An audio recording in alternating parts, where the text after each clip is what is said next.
Praise the lord. ప్రభు అయిన యేసుక్రీస్తు నామమున ఈ కార్యక్రమాన్ని వీక్షిస్తున్న మీ అందరికీ శుభములు తెలియజేస్తున్నాను. విజన్ క్యూటీ ఫెలోషిప్ వారి యేసుతో ఏకాంత సమయం, ఈ క్వైట్ టైం కార్యక్రమానికి మిమ్మల్ని ప్రేమతో ఆహ్వానిస్తున్నాను. ఈ విధంగా దేవుని వాక్యాన్ని మనం అనుదినము ధ్యానించే సమయం దేవుడు మనకు అనుగ్రహిస్తున్నందుకై దేవుని స్తుతిస్తున్నాను.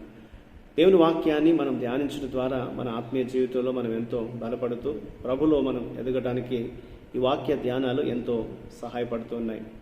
కాబట్టి అనుదినము దేవుని వాక్యాన్ని మనం వింటూ ధ్యానిస్తూ మన ఆత్మీయ జీవితంలో మరింత బలపడాలని ప్రభు పేరిట మీ అందరికీ మరొకసారి జ్ఞాపకం చేస్తూ ఉంటున్నాను.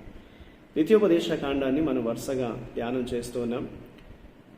ఈరోజు మన ధ్యానం కొరకై ఏర్పరచిన లేఖన భాగము ద్వితీయోపదేశ కాండము 33వ అధ్యాయము మొదటి 17 వచనాలు. ఈ భాగంలో మనం ముందుగా మొదటి 4 వచనాలను చదువుకుందాం. దైవజనుడైన మోషే మృతి నొందక మునుపు అతడు ఇశ్రాయేలును దీవించిన విధం ఇది. అతడు ఇట్లనెను: యెహోవా సీనాయి నుండి వచ్చెను, షేయూరులో నుండి వారికి ఉదయించెను. ఆయన పారాను కొండ నుండి ప్రకాశించెను, వేవేల పరిశుద్ధ సమూహముల మధ్య నుండి ఆయన వచ్చెను. ఆయన కుడిపార్శ్వమున అగ్ని జ్వాలలు మెరియుచుండెను. ఆయన జనములను ప్రేమించును. ఆయన పరిశుద్ధులందరూ నీ వశమున నుందురు. వారు నీ పాదముల యొద్ద సాగిలపడుదురు, నీ ఉపదేశమును అంగీకరింతురు. మోషే మనకు ధర్మశాస్త్రం విధించెను, అది యాకోబు సమాజ స్వాస్థ్యము. ఈనాటి లేఖన భాగం ఆధారంగా మనం ఏర్పాటు చేసుకున్న అంశం ఏదనగా, మోషే ఇశ్రాయేలును ఆశీర్వదించాడు. Moses blesses Israelites. నేటి వాక్య భాగం యొక్క సారాంశాన్ని మనం ఆలోచించినట్లయితే, దేవుడు వారితో ఉన్నాడని వారికి గుర్తు చేయడానికి మోషే వారితో కలిసి కానానులోకి వెళ్ళినప్పటికీ ఆయన ఇశ్రాయేలు ప్రజల్ని ఆశీర్వదించినట్లుగా నేటి లేఖన భాగం తెలియజేస్తుంది. యోర్దాను తూర్పున ఉన్న భూమిని ఆక్రమించి దండయాత్రకు చాలా అవకాశం ఉన్నటువంటి ఆ రూబేను గోత్రము నాశనం కాకూడదని దేవుడు యోధా గోత్రం కోసం పోరాడాలని దేవుడు తన చిత్తాన్ని ఉరీము మరియు తుమ్మీము ద్వారా లేవి గోత్రానికి చూపించాలని మోషే ఈ విషయాలన్నింటిని బట్టి ప్రార్థించినట్లుగా లేఖనంలో మనం చూస్తూ ఉంటాం. దేవుడు బలహీనమైన బెన్యామీనుకు తోడుగా ఉండి అతన్ని రక్షించినట్లుగా, అతన్ని కాపాడుతున్నట్లుగా మోషే తెలియజేస్తున్నాడు. అలాగే యోసేపు గోత్రం వారు ఒక పెద్ద భూభాగాన్ని ఆక్రమించుకొని వారు విస్తరించి బలవంతులు కావాలని మోషే ప్రార్థించినట్లుగా మనం చూస్తూ ఉన్నాం. మోషే తన యొక్క ఆశీర్వాద పలుకులలో ఇశ్రాయేలు గోత్రాలన్నింటినీ దీవించడం ఈనాటి ఈ యొక్క లేఖన భాగంలో, ఈ అధ్యాయంలో మనకు తెలియచేయబడుతుంది. ఇందులో దేవుడు ఏమై ఉన్నాడు అని మనం ఆలోచిస్తే 2 నుండి 5 వచనాల్లో దేవుడు మన రాజు, ఆయన మనల్ని పరిపాలిస్తున్నటువంటి వాడు. దేవుడు ఇశ్రాయేలును ప్రేమించి రక్షించడం ద్వారా, వారికి ధర్మశాస్త్రాన్ని వారికి బోధించడం ద్వారా వారు కానానులో యుద్ధము చేయబోతున్నందున వారికి గొప్ప బలాన్ని ఈ యొక్క దేవుని వాక్యం వారికి అందిస్తుంది.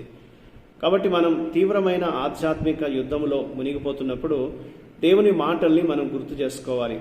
దేవుని యొక్క వాక్యం ప్రకారం మనం నడిస్తే దేవుడు మనకు విషయాన్ని దయచేస్తూ ఉంటాడు. దేవదూతల్ని కలిగినటువంటి సర్వశక్తిమంతుడైన దేవుడు మన జీవితాల్లో మనల్ని ఏలుతున్నటువంటి రాజు అనే సత్యాన్ని మనం గుర్తుంచుకొని ధైర్యంగా ఉండాలి అనేది దేవుడు మనకి లేఖనం ద్వారా జ్ఞాపకం చేస్తున్నాడు. కాబట్టి మనం అనుదినము కూడా ఎలాంటి పోరాటాలు, మనం యుద్ధాలు మనకు ఎదురవుతున్నాం, ఆధ్యాత్మికంగా మనం ఎటువంటి పరిస్థితిని ఎదుర్కొంటున్నప్పటికీ మనల్ని నడిపిస్తున్నటువంటి రారాజైనటువంటి దేవుడు మన జీవితాలకు గొప్ప జయాన్ని అనుగ్రహిస్తాడనేటువంటి సత్యం మనం గుర్తుంచుకొని ధైర్యంగా ఉండాలి అనేది దేవుడు మనకు ఈ లేఖనంలో గుర్తు చేస్తున్నాడు. ఇందులో మనం నేర్చుకునే పాఠాన్ని మనం గమనించినట్లయితే, ఎవరైనా లోతుగా అర్థం చేసుకుంటేనే కానీ వారిని ఆశీర్వదించలేరు. కాబట్టి మనం మోషే గురించి ఆలోచిస్తున్నప్పుడు మోషే ఈ 12 గోత్రాల ఇశ్రాయేలు గురించి ఆయన లోతుగా వారిని ఎరిగి ఉన్నాడు. కాబట్టి వారు ఏ విధంగా మారబోతున్నారో, ఎలా వారు జీవించబోతున్నారో అనేది మోషే ఆయన తన ఆశీర్వాదపు పలుకులలో వారికి తెలియజేస్తున్నాడు.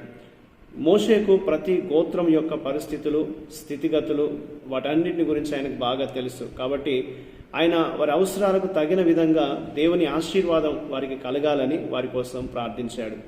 కాబట్టి మనం కూడా మన సంఘం గురించి బాగా ఎరిగిన వారమై ఉండాలి. మన సంఘంలో ఉన్నటువంటి సభ్యులను మనం ఎంత బాగా అర్థం చేసుకుంటున్నామో గుర్తించాలనేది ఈ సంఘటన మనకు జ్ఞాపకం చేస్తుంది. వారి సంబంధిత అవసరతలను మనం గుర్తించే వారంగా ఉండాలి. వారి పరిస్థితులను జాగ్రత్తగా పరిశీలించిన తర్వాత మనము ఏది వారికి అవసరమో దాన్ని బట్టి వారి ఆశీర్వాదం కోసము ప్రార్థించగలుగుతూ ఉంటాం. కాబట్టి మనం సంఘంలో వస్తున్నటువంటి ప్రతి ఒక్కరి గురించి మనందరం కూడా ఎరిగి ఉండడం మంచిది అనేది ఈ సత్యం మనకు జ్ఞాపకం చేస్తుంది. వారితో మనం సహవాసం చేస్తే, వారి స్థితిగతులు మనం ఎరిగితే, వారి ఆశీర్వాదం కొరకు మనం మరింత బలంగా ప్రార్థన చేయగలుగుతూ ఉంటాం. కాబట్టి నాయకులైన, విశ్వాసులైన, దేవుణ్ణి ఎరిగిన మనందరం కూడా మనము ఇతరులను కూడా గుర్తించగలగాలి, వారి నిమిత్తము ప్రార్థించాలనేది దేవుడు మనకు జ్ఞాపకం చేస్తూ ఉంటున్నాడు. కాబట్టి ఈనాటి ఈ లేఖన భాగంలో మనం గమనించినట్లయితే దేవుడు ఇశ్రాయేలు ప్రజల్లో ప్రతి గోత్రాన్ని దీవించాలని మోషే ప్రార్థన చేశాడు. వారి ప్రతి అవసరతలకు తగ్గ విధంగా దేవుడు సహాయం చేయాలని వారిని దీవించాడు. కాబట్టి మనం కూడా మన అనుదిన జీవితంలో దేవుని వాక్యాన్ని ఎత్తిపట్టి మన తోటి విశ్వాసుల గురించి, మన సమాజం గురించి మనం ప్రార్థించే వారంగా ఉండాలి అనేది దేవుడు మనకు ఈ లేఖనం ద్వారా జ్ఞాపకం చేస్తున్నాడు. ఆ రీతిగా మన జీవితంలో మనం ఇతరులను ఆశీర్వాద కొరకు ప్రార్థించేటువంటి మంచి బలమైనటువంటి స్థిరమైనటువంటి విశ్వాసులుగా మనం నిలవడానికి దేవుడు మనకు సహాయం చేయనట్లు దేవునికి మనం ప్రార్థన చేద్దాం. మా ప్రియ పరలోకపు తండ్రి, నీ కృప ద్వారా మమ్మల్ని రక్షించి కాపాడుతున్నందుకు వందనాలు ప్రభా.